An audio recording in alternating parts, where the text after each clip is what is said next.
Whoa, the brawny cookie. Whoa, the Shany cookie. Whoa, the Fastlane cookie. Match on, match off, what's going on? Right then, Monday, coming out of Monday Night Raw, that match there, it was on. Then, all of a sudden, it wasn't on. Then, during last night's SmackDown, it was referenced, it was mentioned, it was built up, the match, it was back on. Then, myself and Sam Driver came into this office this fine Saturday morning, we did a news video, and the match, it was still on. But then, just before I came in the studio to shoot this video, I happened to come across the Fastlane Preview on the official WWE.com website, and the match, as you can see there, it's not there, it's missing it, therefore I would assume it's not on. So if you know what the bloody hell is going on with Braun Strowman versus Colonel McSweaty Bollocks at Fastlane 2021, please let me know. Because it would appear that not even WWE know what the hell is going on with that match. But aside from all of that sweaty and big monstrous bollocks, I reckon WWE have done a great job this week. And that is because I must be honest with you, my excitement levels for Fastlane 2021 when I came into this fine office on Tuesday morning to watch Monday Night Raw, to cover Monday Night Raw for the Raw WTF Moments. Go and watch it now, why don't you? My excitement levels for Fastlane 2021 were comparable to my excitement levels when I used to go to school, right? And in year 10,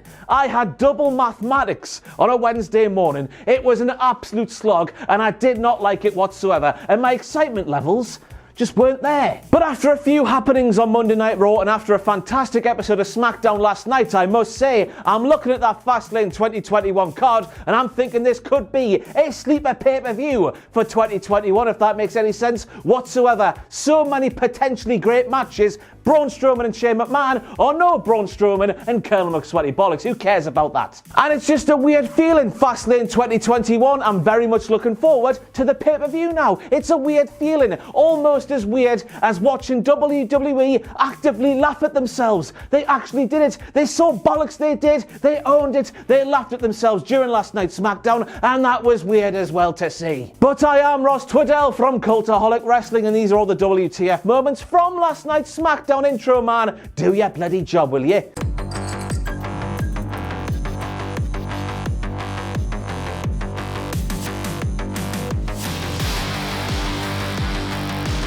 What were you thinking, Sasha Banks? That was a bad decision accepting that match against Nia Jax during last night's SmackDown, Sasha Banks. I'm Bianca Belair, and I am angry est. So from that promo there at the start of last night's SmackDown, I learned that Bianca Belair has more stock. She cares more about the women's tag team titles than she does the SmackDown women's title.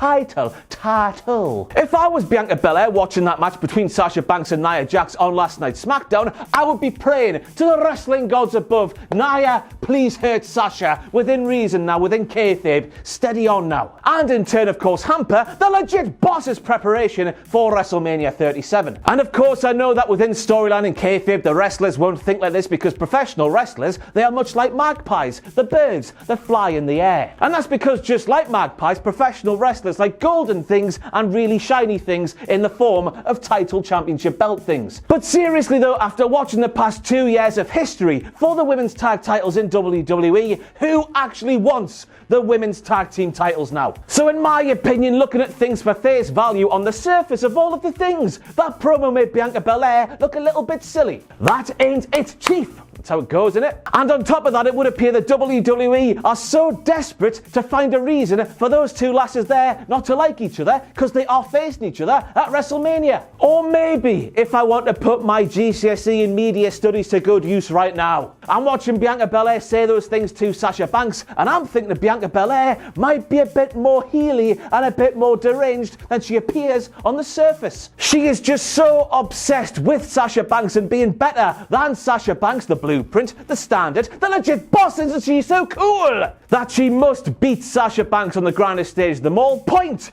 at the sparkly knuckle duster thing in the sky at WrestleMania 37. Aye. It's just like Trish Stratus versus Mickie James from way back in the day, but a little bit less sinister. Shades of grey from Bianca Belair. I like it. Now, just in case you don't know who that is on the screen there, that is Sasha Banks. She is currently the SmackDown Women's Champion. She is a former two-time WWE Women's Tag Team title, and on Sunday at the Fastlane, Where that came from, I've got no idea. She is competing once again for those women's tag team titles. And I feel like a bit of a penis making a WTF moment out of those inconsequential sidebar things on Friday Night SmackDown, but who gives a flying Reginald about Hell in a Cell here in March? Not to mention that at the time of last night's SmackDown, they were 2 days removed from a women's tag team title match involving Sasha Banks. WWE, everybody knows that Hell in a Cell matches here in the modern day of WWE, they can only happen in the autumn because of really valid things. Isn't that right, everybody? Hell in a Cell can't possibly be relevant here in March of any year, because as we all know, newborn birds come out of the eggs in March, in the spring, and they would fly into the cage and they would get stuck. Therefore, WWE, they need to wait until the autumn when all the baby birds are, in nests and whatnot, and then all grown up, I guess, so they can put the cage on so the baby birds won't get stuck. That's why Hell in a Cell is not relevant now. Headline for Dave Meltzer: Kayla Braxton shoots on women's division in WWE, the shock and horror of it all. Catchy headline. Here is what she said when she did that thing, and here is the winner of the 2021 Royal Rumble match, Edge. And I was thinking, the Rumble, singular, the Rumble, Kayla. And I couldn't help but think of shades of Billy Kay and way back in the day, Cathay Kelly. They all rhyme, don't they? Hi, Kayla! Did you go to journalism's for that? There's 2 Rumbles these days, man. And hey, Seth Rollins, with your white suit that bleeds into a navy blue down below. Gimmick infringement Kane and the 2018-2019 Tottenham Hotspur squad say hello. Basically, Seth, the pattern of your suit is the same as their kit, so there we go. But I don't know if this was just me, but when I was watching that Seth Rollins promo from last night's SmackDown, this is all I could hear.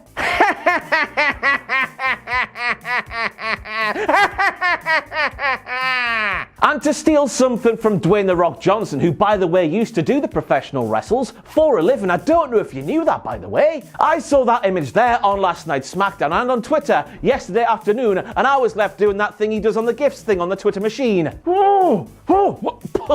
Rolls the eyes and all that kind of stuff. You know what I'm talking about here, don't you? You use the GIFs. Top dogs, guys! Aren't they so middle-aged and slimy and badass? Isn't that so cool, guys? We're called the Dirty Dogs, Michael. That's 2 weeks in a row you've done that to us. What the hell is wrong with you? But top dogs, guys! You get it, don't you? That's so bloody cool. You're top dogs because you are the champions. You are the top, and dogs because of some sort of sexual reason that gets middle-aged housewives randy. Dirty dogs will do, Michael.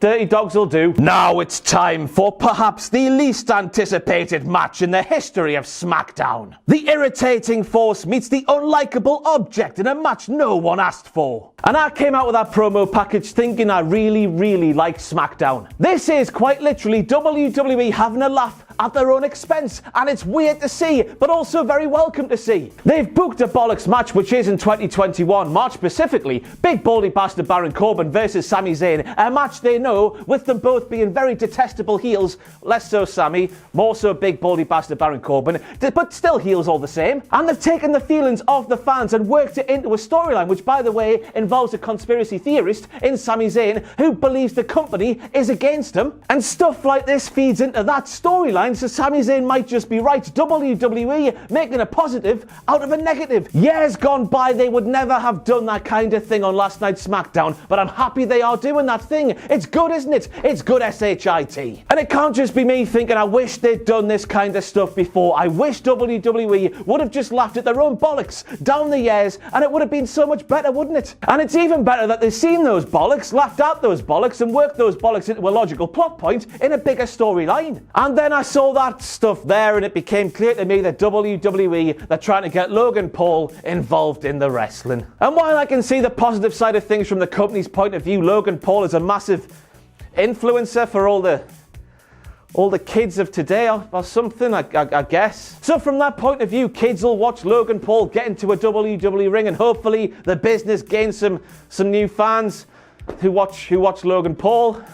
But to be honest with you, as I stand here, a 28-year-old man who couldn't give a toss about Logan Paul, get in the bin with that idea, WWE. Made a grave mistake, Corey. So then we hear Kevin Owens on commentary rightly saying that the referee in that big baldy bastard Baron Corbin versus Sami Zayn matchup, he did all the right things. He called the match down the middle. No bollocks was seen here. Then we heard Corey Graves make the biggest grave mistake. He said to Kevin Owens, "Hey Kevin, that's exactly what somebody who was part of the conspiracy would say." And with that, the door, it was slightly ajar. There was a little sliver of light down the side of the proverbial door. But Kevin Owens didn't mind that, because Kevin Owens hoofed that door harder than Sami Zayn would then hoof Kevin Owens right in the back of the head. Sami Zayn, I don't know if anyone's told you yet, but professional wrestling, it's not real, and that looked real. It looked so real, it was real. It just looked devastating. I don't know what else to say. He really kicked him in the back of the head. So with that really real looking and hard kick in mind, Kevin Owens said back to Corey Graves, "That's just a lack of judgment on your part, but that's no surprise, Corey. I've seen your social media accounts."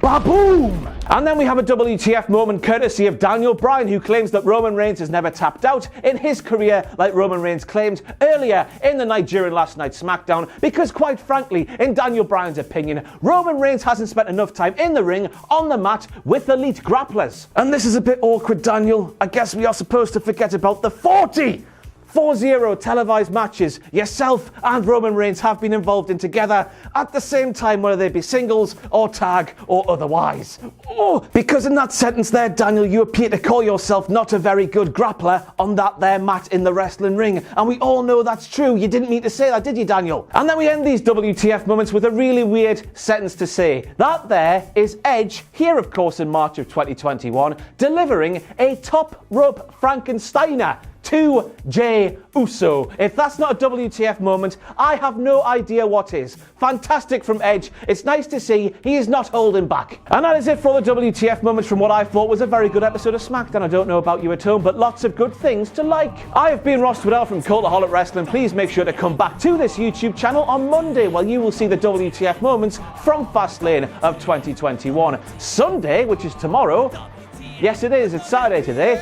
Lockdown's hit me hard, I tell you. There will be a tier list ranking malarkey with Gary YouTube and another Gary YouTube, going through some AEW finishers, because why not? And I think that might be it. See you on Monday for some Fastlane 2021 WTF moments.